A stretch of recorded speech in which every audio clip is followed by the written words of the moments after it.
Good morning to all. It's early. Look at her. She's beautiful. The blue one is beautiful today. Yeah, you think that's the sky. Why does it change colors? Why do we get those shapes right there? Look at that. Isn't that beautiful? So again, we're gonna go ahead and we're gonna look at what's happening right now. And we're gonna compare it to the Egyptians. Now, of course, right now, you really can't see it because there's stuff there.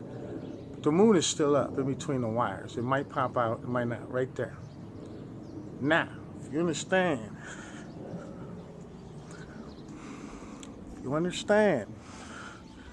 that the sun is rising way over there. The sun is rising way over there, okay? That's east. That's not, okay? That's north. Okay, so now we're going to get this into perspective. You got the sun over there. You got the moon right about there. And you got planet X going through the Orion's belt. But you say Orion's belt's not in the sky right now. But yes, it is. In Egypt. Now, let's get this right.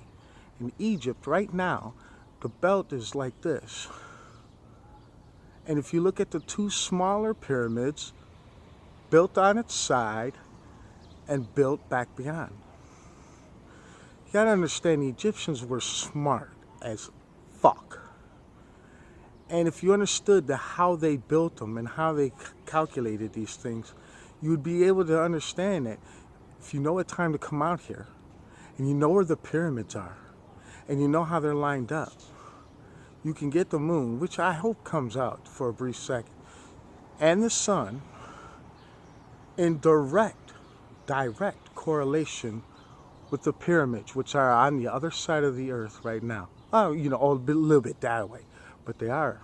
It's going right through Orion's belt, just like the Egyptians built the pyramids to tell us it would happen. Now, this would be the third time I had to prove to people that the Egyptians were precise. So precise on calculating these things. I kind of go by their record. See, of course, you got all kinds of hearts, right? See, and the moon is over there. It's out. People will say it was out today. It is over there, somewhere up there, right there. But it does, see? See how the little... It's because the blue planet is right there. See the arc? See? See how that works? See how that works? And the sun is over there. And that's how that works. So the Egyptians were right. And people discount ancient history. And they try to make plausible theories about it and everything. The ancients were biblical in sense because they knew this thing brought judgment. And they built mega structures for this. There's no denying it. The Egyptians built an inlet port to bring all the stones right up to the pyramids. 2.5 miles in from the Nile. Look at that. Look how those pictures look.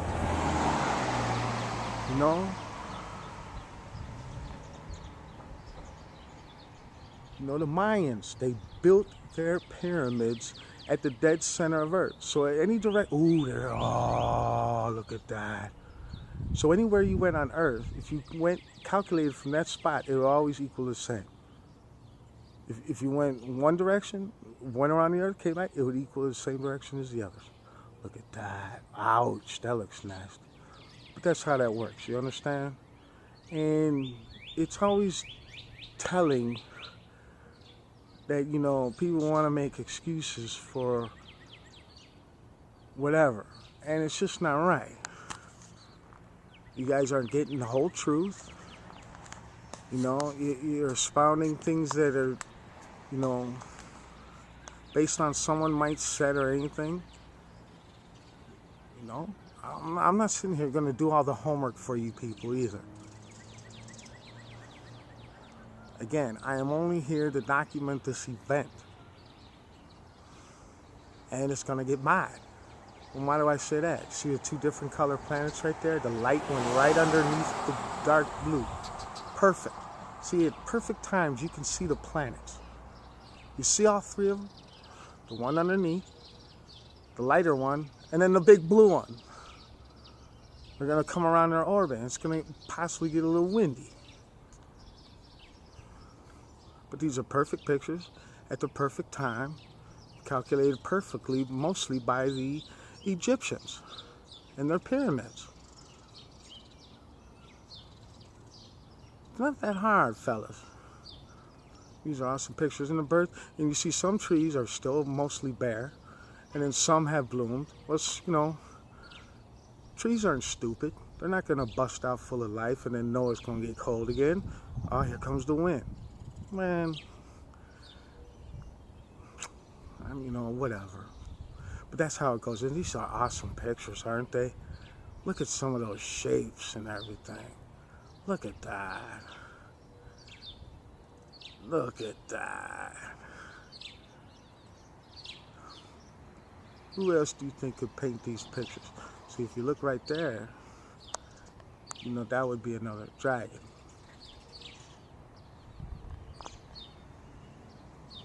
Look at that. There's numbers in the sky. You got to be kidding me. Told you it's biblical. How many times do I have to tell you people it's biblical? Huh? How many freaking times do I have to tell you it's biblical? Right in front of your face. What is that? Number 7. 7 trumpets, 7 seals, 7 bowls, 7 angels, 7 days of the week. You know, whatever. I don't care how you do it. Look at all that. That's beautiful. But again, you know, I have to come out here and tell you that, you know, things might be getting a little worse now. You know, and, you know, I don't know for who or where or when. But I know weather history tells me 2 things. 1, there's never been an ice age in the southern hemisphere. 2, the southern hemisphere, when these things come around, experiences at least 20 years of drought. During the Mayan times, the water table dropped 100 feet.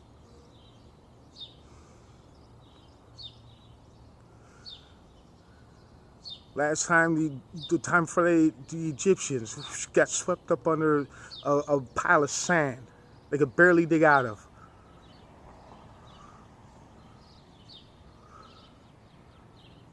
Look, how, you know, you have to tell people that, hey, you know, these things don't play.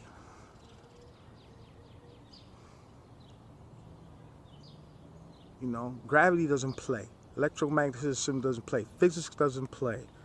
They're not playing games. Ooh, look at that. See, I've captured that before, too. Looking right at you, man. That's the snake. Look how it, that's the serpent. You don't think God knows what I'm talking about? Look at that. It's the serpent. Whoosh, with this long tail. Better recognize. Have a good day, people.